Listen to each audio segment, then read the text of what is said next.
Every week when I make a video, there's a lot of work that goes into it behind the scenes, more than me just sitting here facing a camera and talking about it. However, this week I've put the idea I had on hold because I felt I needed to address the current pandemic that is affecting billions of people around the world.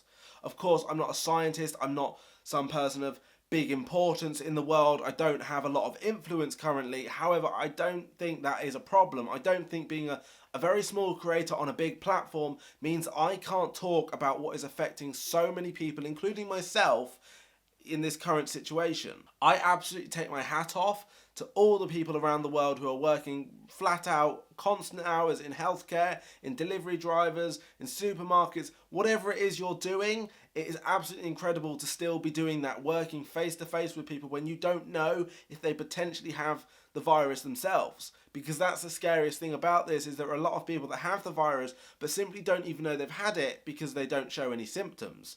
I personally had a couple of the symptoms, had to self-isolate for 7 days as per the guidance, and then a couple of days later my partner got the symptoms and was, as they call it, clinically diagnosed over the phone for having COVID-19, and therefore I had to self-isolate again for 14 days.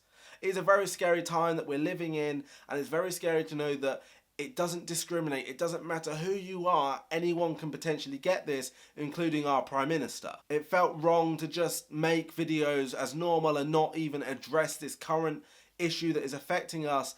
And I just really wanted to reiterate the point that is being said around so many countries, that if you can and you don't need to go to work, then just stay at home. Work from home or do whatever you can, but just do not go to work if you don't have to. Don't travel unnecessarily. Just do your exercise once a day as per the guidance. Go shopping when you absolutely need to. Try and get as much as you can in one go. I don't mean panic buying, but I mean don't do trips to the shops every single day. But of course, if you need to help other people, then go and do that. Go and help with the medical supplies.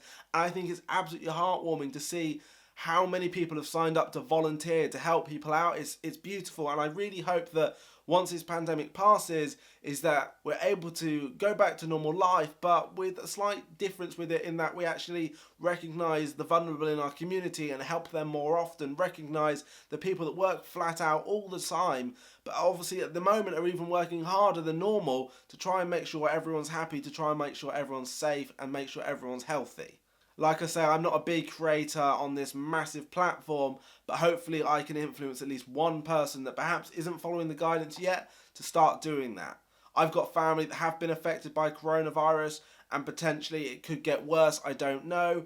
And it is a very scary time to be living in right now for many, many people, and it's very sad when you watch as all the reports come in about the amount of people that have died from this.